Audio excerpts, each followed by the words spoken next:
These are the most disturbing crimes that happen in the Marvel community, and as the video progresses, the cases will just keep getting worse.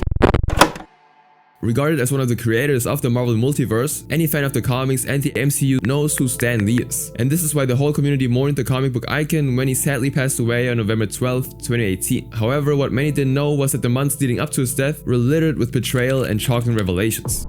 Rewinding back to January 2018, a couple of nurses who previously cared for the Marvel legend came out to accuse Stan of indecency, with one source saying, "Stan is an old man who seemingly lost his way. He doesn't seem to care what people think of him. He's lost his filter. He walks around without clothes and is vulgar towards women. He's also very handsy and has touched some of the women. It's unacceptable behavior, especially from an icon like Stan." Now Stan's estate denied any of the allegations, with his attorney Tom Lallis adding that the accuser did not file a civil action or report these issues to the police. Instead, Stan received demands to pay money and threats that if he does not do so, the accuser will go to the media. And adding more fire to the scandal is a massage therapist named Maria Carballo, whose face had been kept from the public. She also accused Stan Lee of inappropriate conduct during a massage session a year earlier. Now, supporters of the Spider-Man creator doubted these accusations, with Reddit users, for example, believing that the nurse's statements sound more like symptoms of dementia, giving Stan's age. Others also pointed out Stan's widely known devotion to his wife, Joanne Buco, which made them believe that the accusations are likely a ploy to extort money from the aging icon. And these theories seem to be very plausible, since the allegations would later be actually dismissed. And yet people taking advantage of the 95-year-old comic book legend didn't stop or start there. It all actually started from his own home.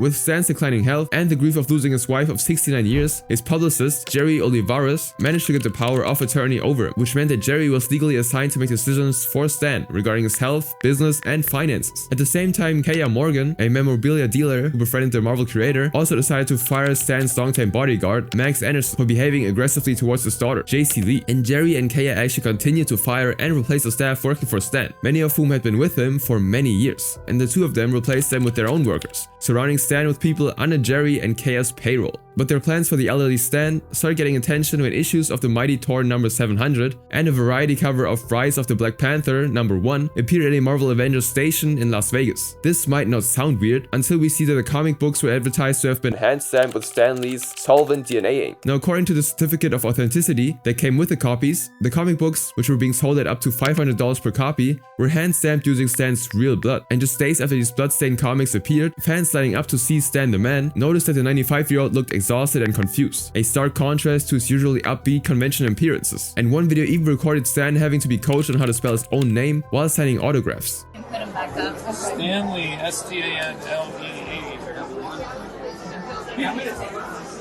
Another video also came out where an exhausted Stan was being pushed to make more appearances, and the elderly man then even joked to his Stan bodyguard Max that they were squeezing every penny out of him. Are you ready to give a riveting speech? You're gonna change lives. I thought I was finished with that. What do I have to do now? It's never over. You what? I said I thought I was finished, but apparently I'm not. No. Once we're done, we'll get out of here. Now what do I do here? Same thing, talk about you. We'll make some new questions. But I don't have the... Yes, you will. Yes. You get your money's worth out of me. Every single penny. Penny, like 5 pennies.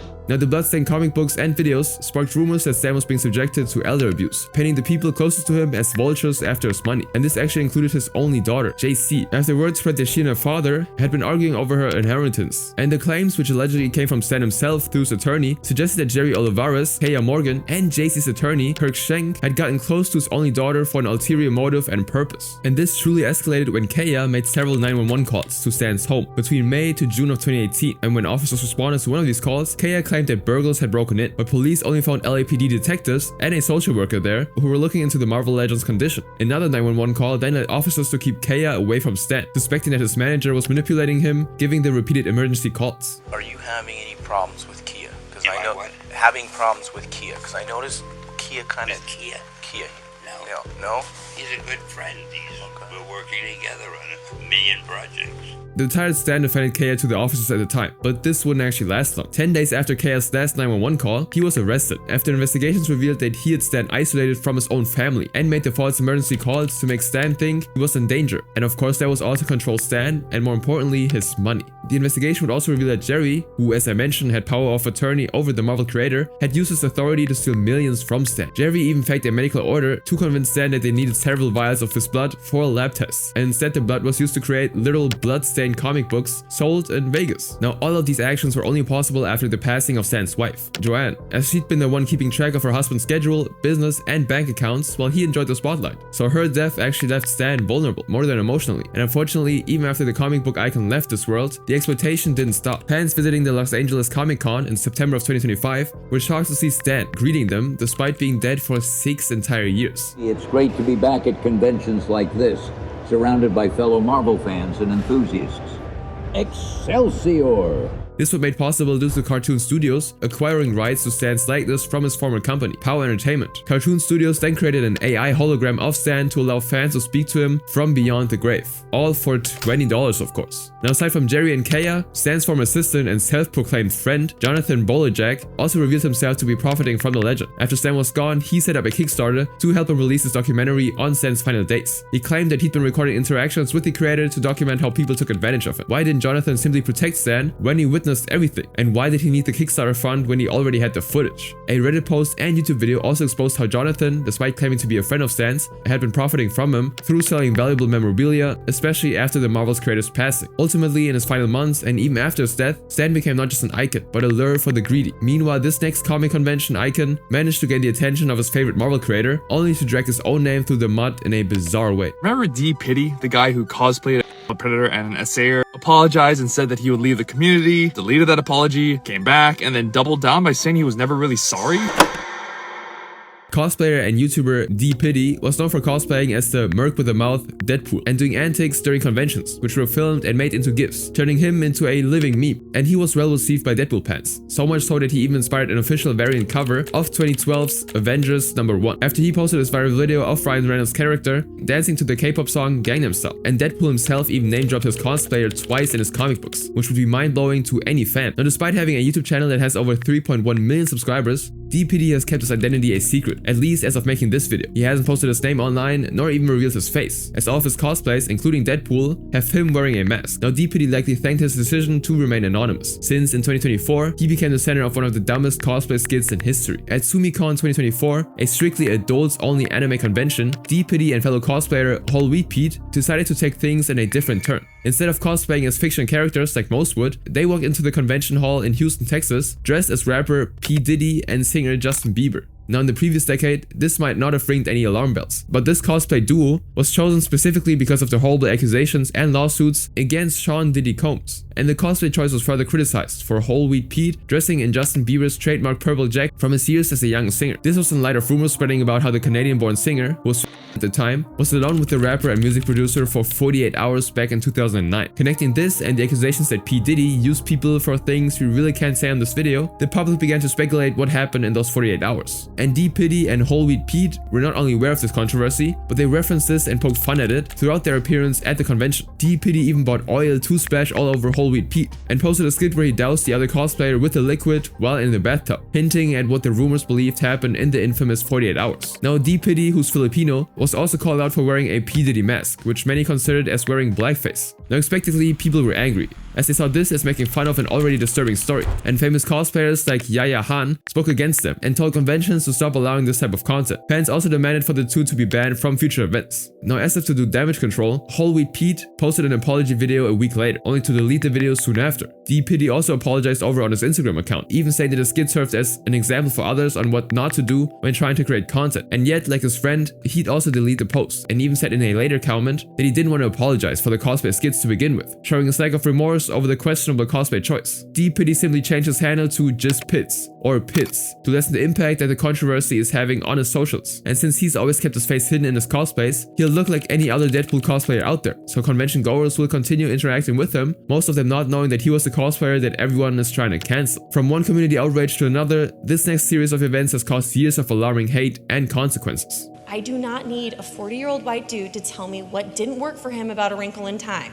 It wasn't made for him. Back in the MCU's Infinity Saga, actors of the beloved comic book characters had been well received by fans. But as this saga was nearing its end, everything suddenly turned on its heel. This began with the addition of Brie Larson as Captain Marvel. Although announcements of her casting were initially met with positivity, things changed when the actress went on her press tours. Fans noticed how her humor didn't really land well with her co-stars, and that she seemed smug when claiming that her character was the strongest one in the MCU. There's no competition for me because I'm the strongest. Then there was this speech. other people besides white dudes like Star Wars and would love the opportunity to do a set visit. And I'm also saying I don't hate white dudes. I'm just saying we need to be conscious of our bias and do our part to make sure that everyone is in the room. The comment and her repeated claim that she didn't hate white dudes led people to accuse her of being a man-hater. This resulted in her movie getting review bombed, the actress getting harassed online, and some fans even wishing that she'd left the earth. And sadly, Brie has become one of the most hated actresses even outside of Marvel. And while she received backlash for her comments and jokes, Wyatt Russell received threats because of his character. We know it's not easy to replace Chris Evans as Captain America, so when Falcon and the Winter Soldier's US agent was declared as the new star, fans were actually meant to hate the character. And yet Wyatt, the actor playing John Walker, aka US agent, received backlash and even death threats for his antagonistic role. Now more sensible fans came to defend the actor, but the damage was already done, and Wyatt then chose to leave social media to avoid the criticism. And if that didn't make sense, America Chavez actor Xochitl Gomez also became the center of online hate, not for her behavior or even her character, but for what her character was wearing. A patch of a rainbow flag and the words Amor y Amor, or Love is Love, on her jacket got her MCU debut film Doctor Strange 2 Multiverse of Madness banned in Saudi Arabia. The country also didn't want their people to see that America had two mothers, since it represented the queer community. And even though the actress likely had no control over her costume design and Marvel's decision not to cut the controversial plot point, Xochitl got burned because of it, and her social media was filled with comments like, "You're the reason I can't watch the movie on cinema," and "Quit acting." Another commenter even sounded like they were putting a curse on her through the internet. The Marvel star, who was only years old at the time, also received death threats because of her connection to her character. Now even after the movie was released, the young actress became the target of a different kind of attention, this time with the use of AI to create fake, explicit videos of her. The videos even reached her mother, who tried desperately to take the deepfake posts down, something no parent should have to do. These are disturbing enough, but another young MCU actor also faced severe hate just for living their lives, showing how some fans don't see the celebrities as human beings. Lexi Robb, who played the lovable Morgan Stark when she was only years old, was suddenly called out by an MCU fan because the actress didn't seem approachable enough to ask for an autograph and photo from. Now the thing is, this all happened in a mall, where Lexi was playing with her brother just like any other normal sibling would do, and the fan had apparently criticized Lexi and told her mother to train her daughter how to act in public. Now her mother, Jessica, also revealed that since Lexi starred in the blockbuster movie, she was bullied in school as well. And Jessica, who ran her daughter's Instagram account, also had to remind people that Lexi and her family were still normal people with busy lives, and that they too become grumpy when stressed. And Lexi herself pleaded with fans to stop bullying her family and reminded people of her age. Now meanwhile, this next wave of bullying led to far more consequences that spanned for years, and it all began because of a milkshake. On July 2017, 5 days after the death of legendary comics publisher Flo Steinberg, a group of Marvel Comics female staff went out to celebrate her by ordering milkshakes. One of the ladies, Heather Antos, decided to snap a picture and post it on Twitter, and that's when things took a turn. Marvel's all-new, all-different initiative introduced iconic characters in a different light, including an Asian American Hulk and a version of Thor who was actually unworthy of Mjolnir. Many fans celebrated the stories, especially with the diverse representation. But as many of us know, on the internet, diversity isn't generally accepted by everyone. After the new comic books were launched, critics emerged and accused Marvel of disrespecting tradition. And among these critics was Richard C. Mayer, who launched his YouTube channel called Comics Matter, formerly known as Diversity in Comics, where he ridiculed wokeness in media. It's a Captain America Doom book, and I still say that this one is not a recommend. And his channel gained thousands of views, creating a following of people who agreed that the representation of non-traditional cultures and lifestyles didn't belong in the comic book industry. And then on July 28, 2017, Richard's followers found a target for their hate. On that day, Marvel Comics editor Heather Antos posted a very ordinary photo on her Twitter account. The photo was of her and her female co-workers at Marvel posing with milkshakes, as if to give a toast to one of Marvel's longest members, Flo Steinberg, who passed away just days before. But what looked like just any other post on Twitter became the start of a years-long war within the comic community. Suddenly, Heather's page was bombarded with hateful comments, with people calling her an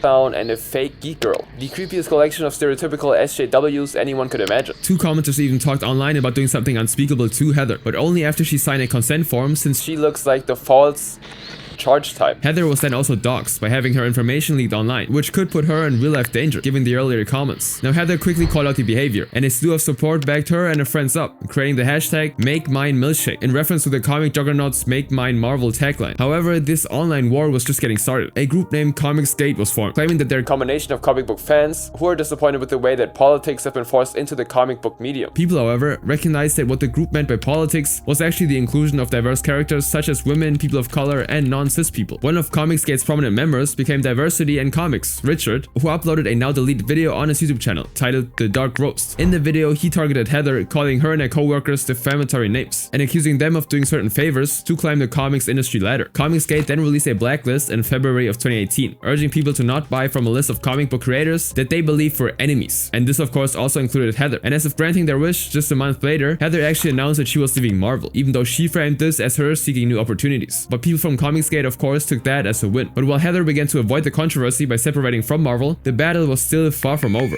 Also in 2018, Comicsgate's Richard launched an Indiegogo campaign to publish his new series Jawbreakers Lost Souls, and his supporters were quick to fund his creation and donated over $400,000 in total. This allowed Richard to push for Jawbreakers to be published with Antics Press, which was a publisher that could seriously skyrocket his success. However, when they agreed and announced the YouTuber's creation in their lineup, Marvel writer Mark Waid, who was amongst those blacklisted by Comicsgate, reached out to Antics Press to warn them against working with Richard. And mere hours after Mark's post, Antics Press actually retracted their plans to publish Jawbreakers. And this only added fuel to the fire of the online comic war. Richard decided to immediately sue Mark for interference with contract and defamation, accusing the Marvel scribe of bullying the publishers into cancelling his contract. But Antics Press denied the claims, while the Comicsgate community, who saw the not publishing of Jawbreakers as proof that they were right about recent comics, and so they took their rage to social media again. This time they set their sights on Marsha Cook, the widow of Marvel and DC artist and writer Drain Cook. And this began when a Comicsgate supporter claimed that the deceased Darwin would have been on their side, to which Marsha responded by saying that her husband saw them as crybaby losers. And this comment of course triggered a slew of attacks against the widow, and apparently became the final straw of comic book creators to finally stand against Comicsgate. Major creators showed their support for Marsha, including DC artist Phil Hester, who criticized the fans of heroes who are in one way or another outcasts but still choose to fight for the world, explicitly rejecting them. While Richard dropped his lawsuit against Mark in 2020, the battle he started by being one of Comicsgate's unofficial leaders continued to this day. But this next story involves thousands of dollars going missing and a comic book fan who had to take matters into his own hands. Most people lock their stuff in storage and trust it will be there when they return, which is complicating things for police, who worry that additional people may have been victimized and just don't know it yet.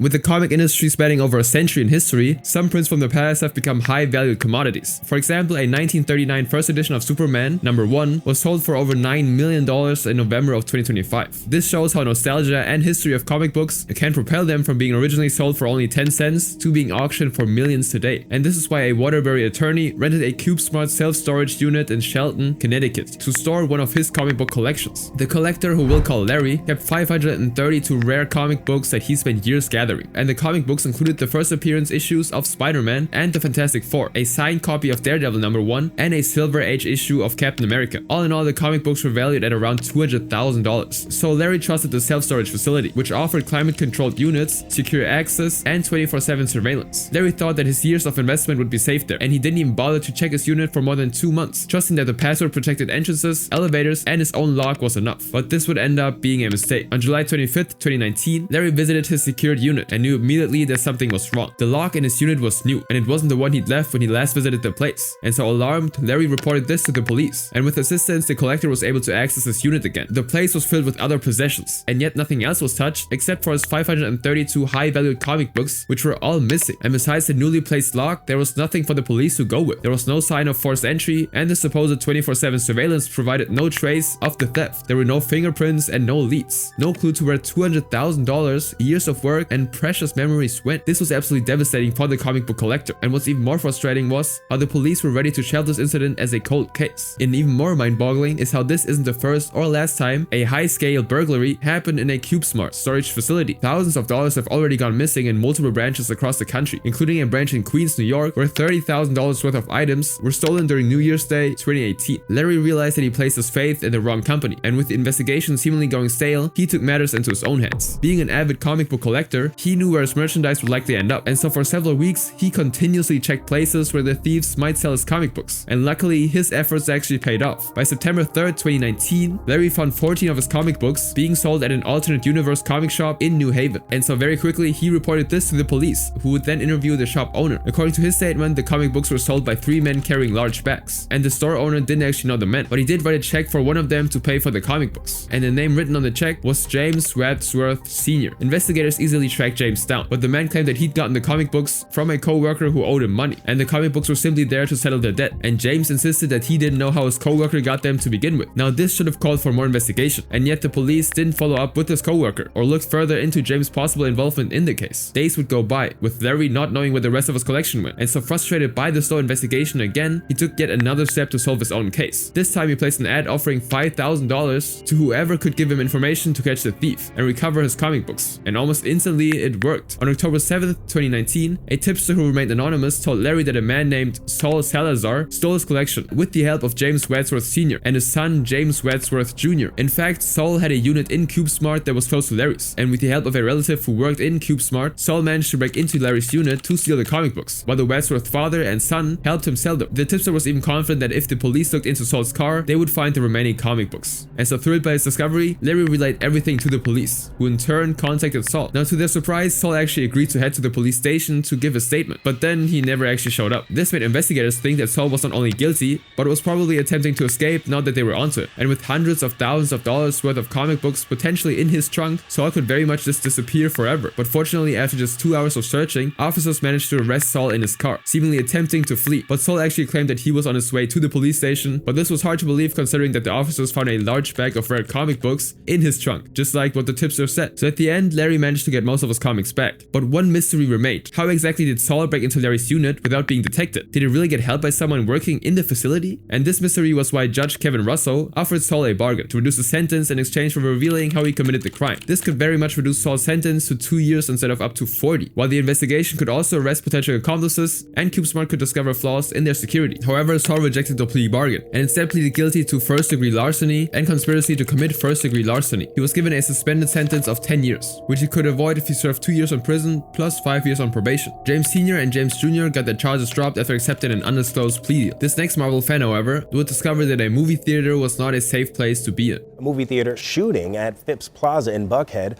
Police are still trying to track down the shooter. Monday, December 20th, 2021. Moviegoers piled into the AMC Theater in Atlanta, Georgia to watch the much-awaited Spider-Man No Way Home, the third installment of the Tom Holland-led movie that just hit the theaters 3 days ago. And of course, the MCU fans were buzzing. Then at around 10:45 p.m., while people were watching their movie and eating popcorn, a different sound rang across the theater. The audience was initially left confused. The theater speakers had still been blasting, leaving them wondering if the sound was from the movie. But then a scream followed, and people realized that the sound came from the enclosed space that they were in at the very moment. And people began rushing out of the theater, with one of them recording the events immediately.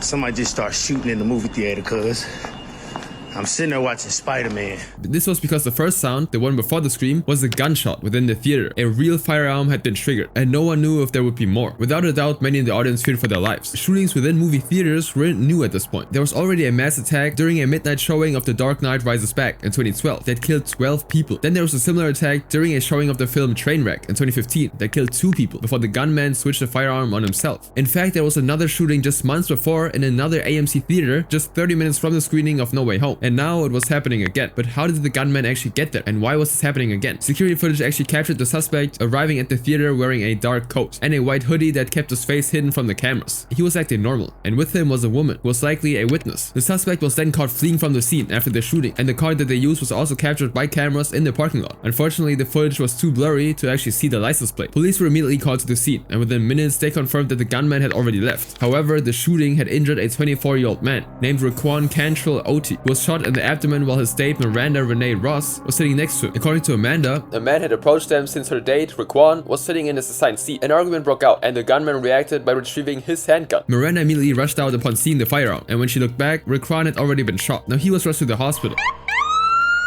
The victim was in stable condition when paramedics took him to the hospital. While the other civilians were safe and gave their statements to the police. It's crazy because it's a movie theater. Why would they shoot someone at the movie theater? But fortunately for Raquan, he survived after receiving medical attention. So now the focus quickly switched to finding the shooter. Media outlets showed the theater's security footage of the gunman and his companion. But since they both had their faces hidden throughout the security footage, it was difficult to track them. And shockingly, despite the numerous footage of the suspects and their car, no arrest has been made in this case. The shooter, as of making this video, is still at large. The only justice required Kwan can go after was suing American Multi-Cinema, the owner of the AMC theater where the incident happened. And according to court documents, he believed that the theater lacked security measures despite another shooting happening in a nearby theater just months before he was shot. He intended to hold the company accountable, and sadly this wasn't Marvel's course of action when one of their actors committed a disturbing crime against a fan. He told me that he can't trust me, and the only way he can trust me again is if I hop on video chat and send to him.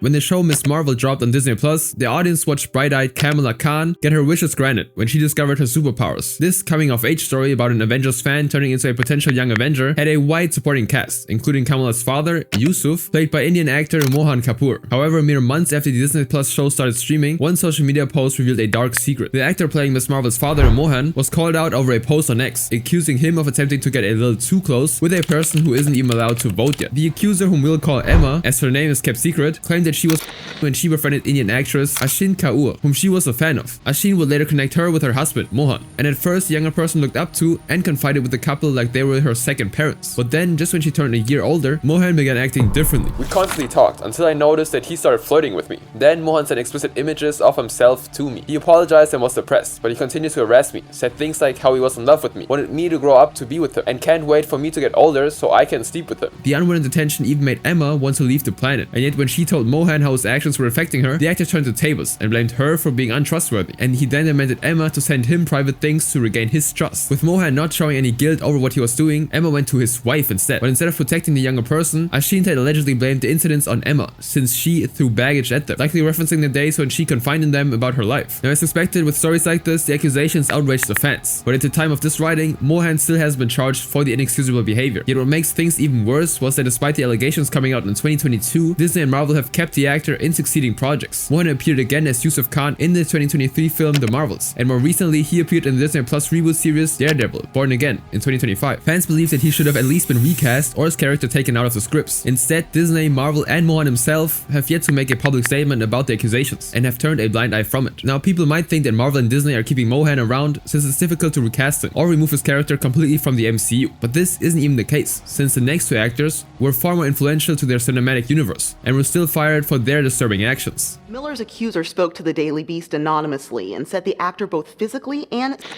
assaulted her while they were both attending George Washington University. Stand-up comedian TJ Miller seemed to be the perfect actor to play Deadpool's sidekick Weasel. His comedic chemistry with Ryan Reynolds worked on screen, so it was expected that he'd be playing the role throughout Deadpool's cinematic journey. However, this wasn't the case. Months after the first Deadpool movie was enjoyed in theaters, TJ made headlines after he attacked an Uber driver over an argument about politics. On December 9th, 2016, he made a $20,000 bail and soon reached a settlement with the driver to avoid charges. But this wasn't even the beginning of his history of violence. While playing the comedic Weasel on screen, TJ was already hiding a much darker secret, one that was about to derail his entire life.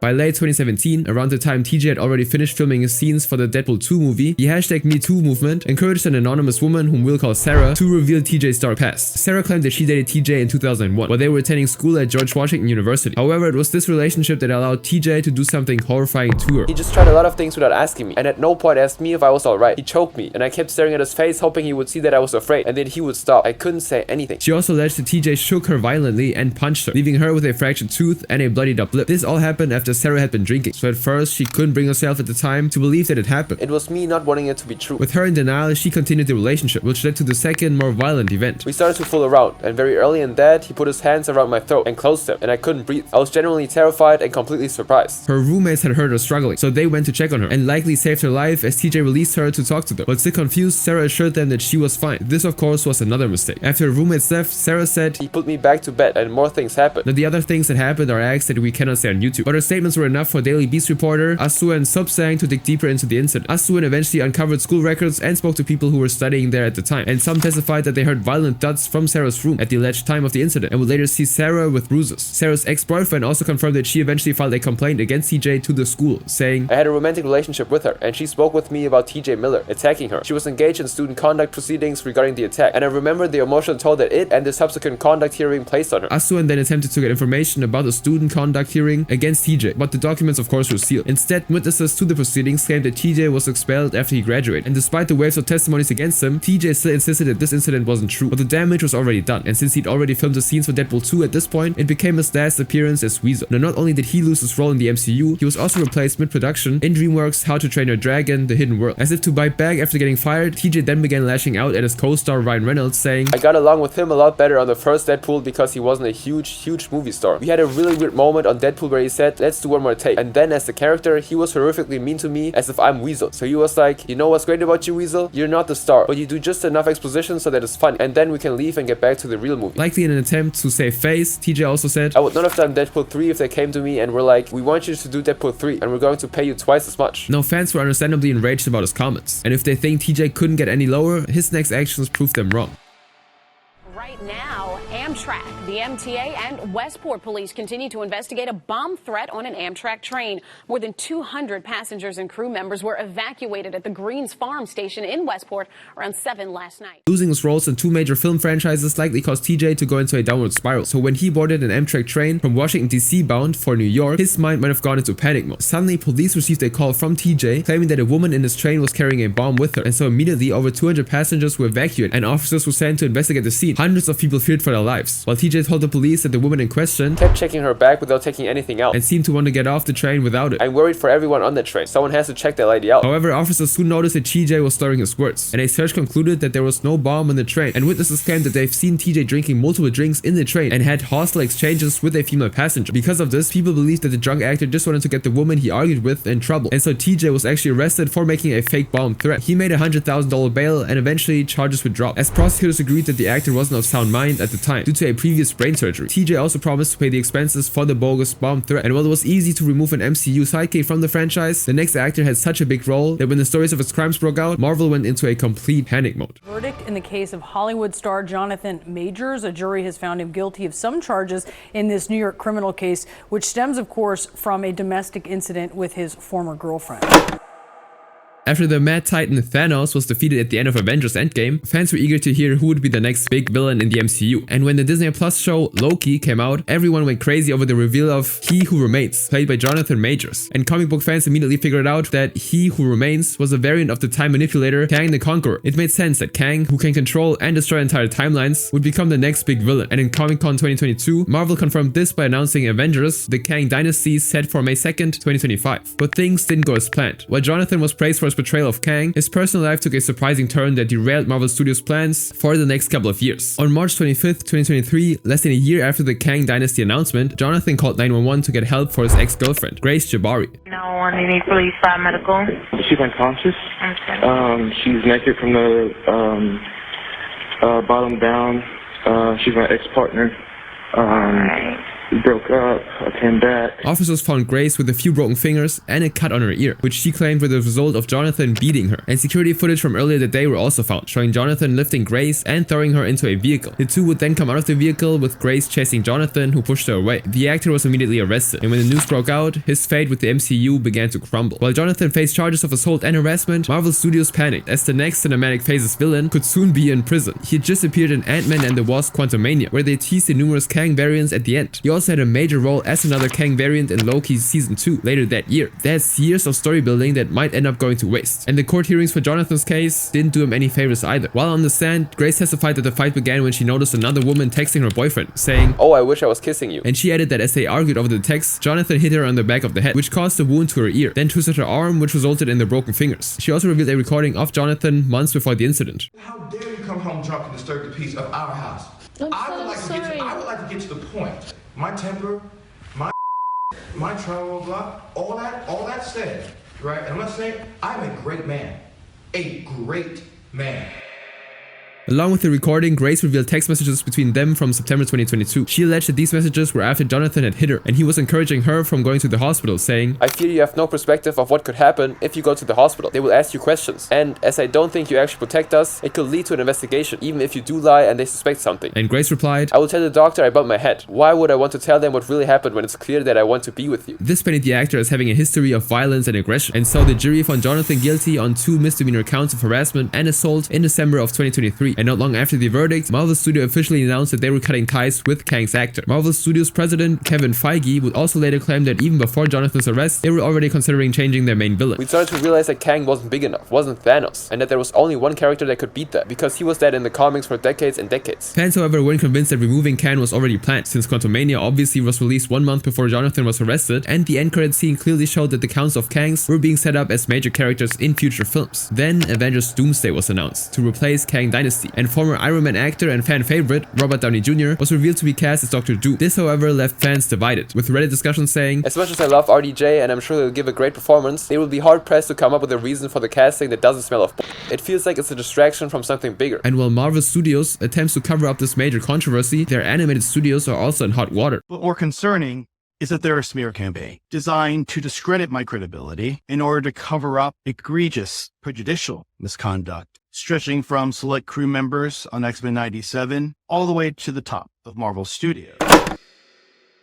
Like many kids in the 90s, Bo DeMayo grew up watching X-Men the animated series, until it was cancelled in 1997. His love for the larger-than-life stories, like in comic books, is what inspired him to become a screenwriter, fulfilling his dream to work on projects like Netflix The Witcher, Star Trek Strange New Worlds, and Marvel's Moon Knight. He was even considered to write the upcoming Blade movie, and almost 30 years after watching the X-Men series, he was actually tapped to be the writer and executive producer of the series' reboot, named X-Men 97. But just when X-Men 97 was about to premiere in March of 2024, Bo was suddenly fired by Marvel and wasn't even allowed to attend the show's events. This came as a shock, since not only his work in X-Men 97 was well received by fans, he'd also worked on the show's second season and was building up the storyline for the third. Both Marvel and Bo remained silent about this event for months. That was until August of 2024, when the writer announced to his fans that Marvel planned to completely erase him from the animated series he'd worked so hard on. Over on X, Bo reposted a drawing of himself as the character Cyclops. The image was originally posted on June 4th of that year as the writer's way of celebrating Pride, but in the comment section he added, "Marvel sent a letter notifying me that they stripped my season 2 credits due to the post. Sadly, this is the latest in a troubling pattern I suffered through while working on X-Men 97 and Blade." And just days before, the X-Men series he helped create was nominated for the Best Animated Series in the Emmy Awards. However, Bo revealed that Marvel Disney has not reached out to arrange my attendance to the Emmys for the show I created. His words implied that Marvel and Disney were against him for being open, and he hinted that this was only part of their troubling behavior, adding that he had more to reveal later on. And of course, because of this, fans were quick to show support to the writer, but his support would die out just as quickly. Mere hours after the post, Marvel revealed to news outlets that Bo was actually fired prior to X-Men 97's premiere due to egregious misconduct, and unsurprisingly, this created a buzz, with people questioning who was actually telling the truth now. So entertainment journalist Jeff Snyder, to dig into this he said they said drama, and the story he uncovered left the community even more divided. Based on statements he allegedly collected, Jeff revealed that Bo was sending pictures of himself with very little clothing while doing suggestive hero poses to younger male co-workers, and telling them to use his images as inspiration for the X-Men series. Now, other co-workers had told him to stop, but the former Marvel scribes just continued spreading such photos. On top of that, he was also reported to repeatedly give unwanted touches to an assistant, while being physically and emotionally aggressive to his staff. And Jeff also claimed that this was the same behavior that got him fired from Netflix's The Witcher series. Now, Bo's attorney Brian Friedman denied the accusations and insisted that none of this was ever reported to Marvel Animation's HR department. He also claimed that Bo was singled out due to being one of their most successful creators despite his skin color and identity. And Brian further added that they were challenging the writer's non-disclosure agreement with Disney and Marvel, calling the contract illegal to prevent the company's image as a family-friendly studio from being exposed as a lie. But Bo would then post a video to drop bombshells against Disney and Marvel. These allegations of egregious misconduct are false. But more concerning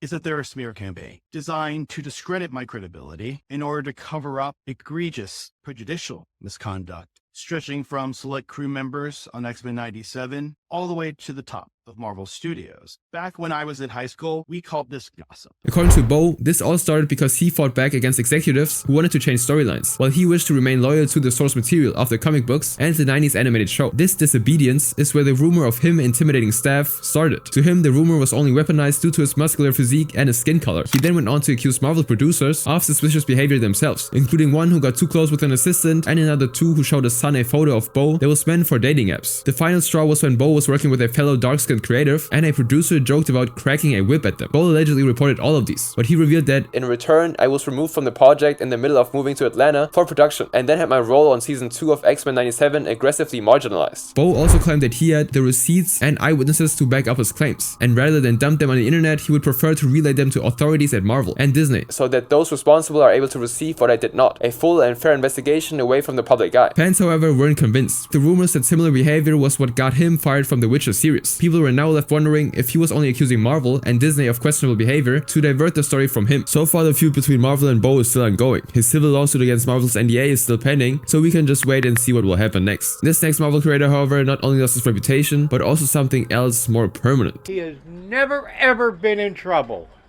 Ever in his 40 years of living. I'll tell you this, he's totally innocent. Ed Piskor was another creator for the X-Men franchise, particularly the comic book series known as Grand Design, which he practically worked on by himself. Beyond Marvel, Ed was also known for his work on the comic series Hip Hop Family Tree, Red Room, and Switchblade Shorties. He also co-hosted a comic book insider YouTube channel called Cartoonist Keyfade with fellow creator Jim Ruck. Overall, Ed became one of the prominent names in the modern comic industry, only for his legacy to be tarnished in a matter of days. Aspiring artist Molly Dwyer posted a series of screenshots on March 23, 2024, containing text messages between her as his and the 40-year-old comic book artist. According to Molly, Ed found her after she liked one of his posts, and he first complimented the art she posted, and then went on to ask, "Are you 18 or 18? I'm gonna be so mad if you say because this crushes me at that age." He even called her nicknames like Naughty Girl, and told her, "I feel like you'd be a good partner in crime. You're not a snitch, are you? If we robbed some banks, you wouldn't rat me out, would you?" And Molly answered, "I wouldn't dream of it." To which Ed replied, "Good girl, you give the correct answers." In the post, Molly added, "I find nothing normal or friendly about a 40-year-old man asking a high school girl about her classes, calling her a good girl or naughty girl, asking her to come visit him. This is not a cancellation of Ed Piskor. I'm just telling you the truth about this person. The truth a lot of other cartoonists are aware of. Switchblade Shorties is disturbing, coming from a creep who likes small humans." And the following day, another woman, Molly Wright, went online to report her experiences with Ed, saying, "I reached out to Ed, and he eagerly invited me over. We had plenty of fun and discussed animation and comics. This was until he asked me to do something to him in exchange for his agent's number. He then asked me to join him for an open relationship, so that if I wanted to eat, I'd be free to do so. I've recently learned that he was attempting to line up some of those women at the time, and guess what? Today I learned that some of them were from a more recent generation." And these stories came at such a bad time for Ed, as he was set to have an exhibit in the 707 Penn Gallery the following week. Now, the exhibit was postponed indefinitely because of the accusations. Well, Ed turned off the comments on his Instagram to avoid people flooding him about this. Despite this, these stories opened the floodgates, with people over on Reddit sharing their creepy experiences with Ed. One claimed that the artist slid into my DMs, initially complimented my work, then my appearance, before eventually soliciting clothes images and becoming increasingly demanding that I perform services. Another Redditor shared that, "Even though I was dating a friend of his at the time, I knew Ed. He would say creepy stuff to me and my female peers on the regular. He would specifically highlight how he chooses not to drink while frequenting bars with young women in the scene." As more and more stories popped up online, his art exhibit was completely cancelled, along with a $75,000 deal with Abrams Publishing for his Switchblade Shorties comic books. Jim, his co-host on the YouTube channel Cartoonist Kayfabe, also announced that he was ending his connection with Ed due to his allegations. And so in a matter of days, Ed went from having multiple projects going on and being one of the most respected comic artists of his generation to having nothing. And just when things couldn't get any worse for him, a news report sent Ed over the edge. On March 27, 2024, WTAE TV Pittsburgh, a local news station, attempted to get a statement from Ed about the accusations. And when they couldn't reach him, they instead went to his parents' house, where Ed's father adamantly defended his son. He has never ever been in trouble.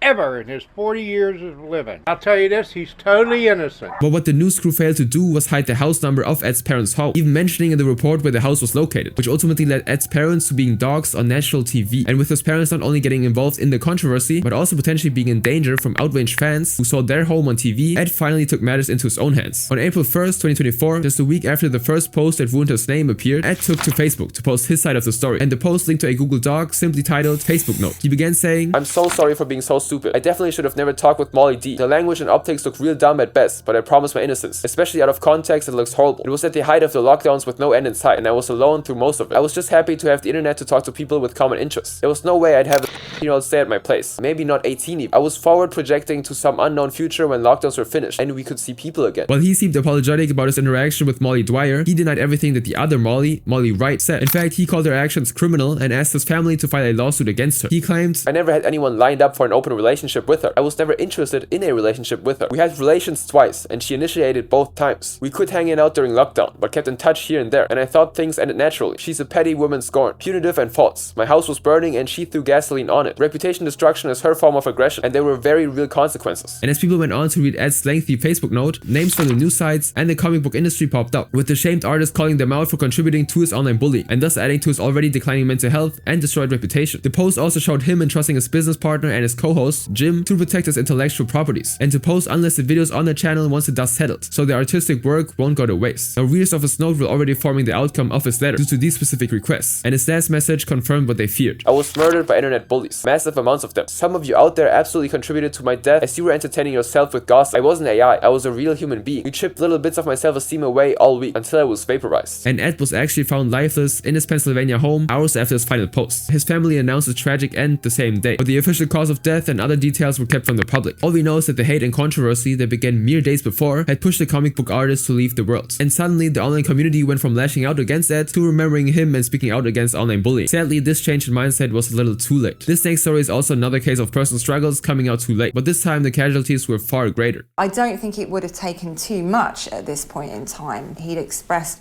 criticism openly of his mother for the first time, so I think this was something that was coming. It was not very far off, and if it wouldn't have happened on this day, it probably would have happened not too long afterwards. 21-year-old Jed Allen was a groundskeeper for Didcot Town Council and Oxford University Parks. On social media, however, he's known as Mr. Meat Tank, a bodybuilder who was an avid fan of comic books, video games, and horror movies. His favorite character was known to be the short-tempered mutant Wolverine, whom he based his hairstyle on, copying even the character's sideburns. He would post photos of himself with blades between his fingers to mimic Wolverine's claws, along with other posts with him carrying weapons. And despite the seemingly intimidating images on social media, Jed's friends knew him as a kind person and a responsible big brother to his sister Darren. And of course, he was also a frequent gym goer, making it seem like he had a stable life. To those very close to him, however, knew that this was far from the truth.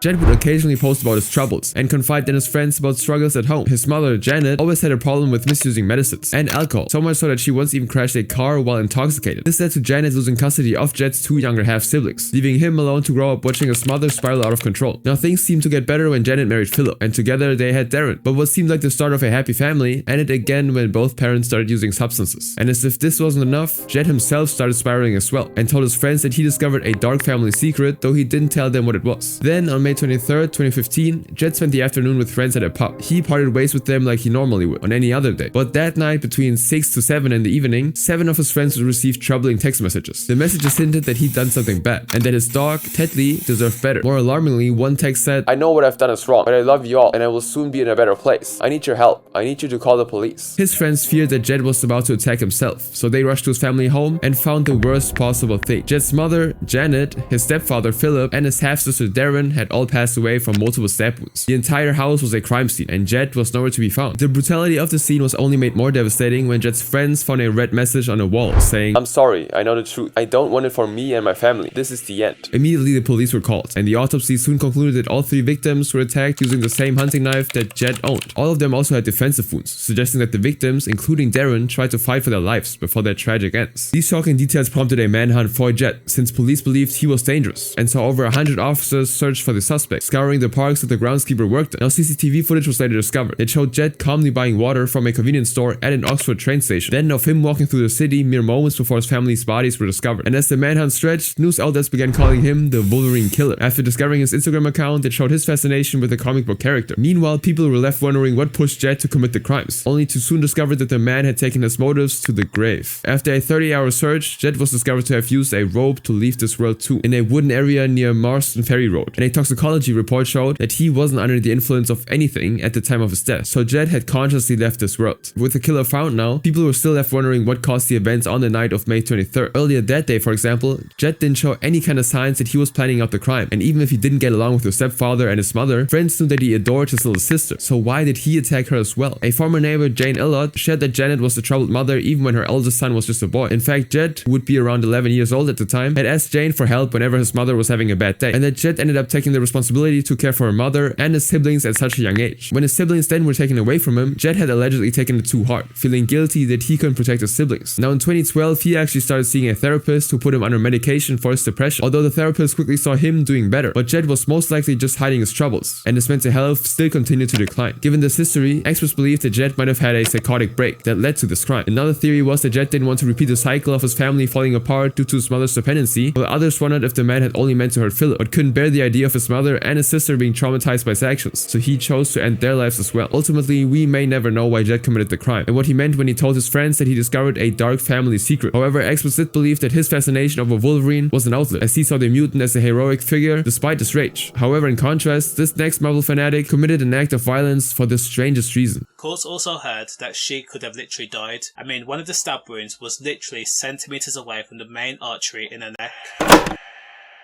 When Marvel Comics introduced Frank Castle, aka the Punisher, fans were shocked at how much he contrasted the usual comic book heroes. While others would fight crime through mostly lawful means, the Punisher was an anti-hero who was willing to deal with criminals using illegal and morally questionable actions. This made him stand out and even became a fan favorite for fans who enjoyed some gritty violence. One of these fans was Connor Deegan, who cosplayed the Punisher during comic conventions. However, Connor didn't only want to look like the Punisher, he wanted to be him, and this wish resulted in a shocking crime. On February 17, 2020, Connor was hanging out with some friends, including Amber Raven, who recently broke up with him. Amber decided to head home, but needed help in finding the nearest train station, and so Connor offered to accompany her, and against her better judgment, she said yes. As they crossed the little Ilford Park in Newham, Connor lured Amber into one of the public bathrooms, and there he launched a horrific attack. Using a large combat knife, Connor stabbed the woman repeatedly on the stomach and neck. Then he stared down at her motionless body before finally leaving her on the bathroom floor. Now no one knows where Connor went or what he did after leaving the park, but 6 hours after the attack, Connor was found by the police, still wearing his blood-soaked clothes and carrying a bag. And in the bag was a bloodied combat knife, along with a baklava, black gloves, and a pocket knife. These showed that his crime was planned all along. And police also learned that earlier that day, Connor mentioned to people how he wanted to put Amber in a chokehold so he could become the real Punisher. He truly believed that attacking and killing the woman who ended her fling with him would turn him into a sort of Marvel anti-hero. And so this was a clear sign that Connor was right in the head. But what he didn't know at the time was that he already failed his imaginary task. Amber, who suffered several life-threatening wounds, was apparently still alive after Connor left the bathroom. In fact, she was smart enough to pretend to be dead to convince her attacker to leave. And once Connor was gone, she crawled her way to a nearby home. Although she was in excruciating pain and lost a lot of blood, Amber bravely fought for her life and managed to reach a house to ask for help, and the residents who found her immediately called for help. In an interview, they said, "The knife wound was centimeters from the main artery in her neck. The paramedics said if it wasn't for us, she would be dead." And so once properly stable, Amber would give her testimony to the police, and with her DNA all over his bloodied knife and her clothes, this was enough to seal Connor's fate. Meanwhile, as detectives dug deeper into his story, things sounded even darker. According to Amber, she ended her fling with Connor after he suddenly acted creepy, mere weeks after they started the relationship. And when she decided to break things off, Connor was adamant about keeping the relationship, saying he wouldn't take no for an answer. Then on the day of the attack, while the two were with their friends, Amber claimed that Connor kept stroking her hair and hugging her as if they were still together, and this is why she decided to go home early. But unfortunately, she accepted Connor's offer to walk her to the station. Detectives also learned from text messages that Connor was planning on building his own weapons and body armor, as if to mimic his favorite Marvel character. These suggested that the Punisher wannabe could have attempted a more gruesome crime if he had been caught. In the attempt, Connor pleaded guilty to attempted murder and possession of an offensive weapon. He's been sentenced to 9 years and 4 months in prison. As for Amber, she recovered from multiple stab wounds but still bears the scars of the attack. Understandably, she's still traumatized by the event and has experienced panic attacks. Meanwhile, this next story also involved fans of the Punisher, but this time it's a group of people who use their authority to destroy someone's life. I still got to deal with PTSD.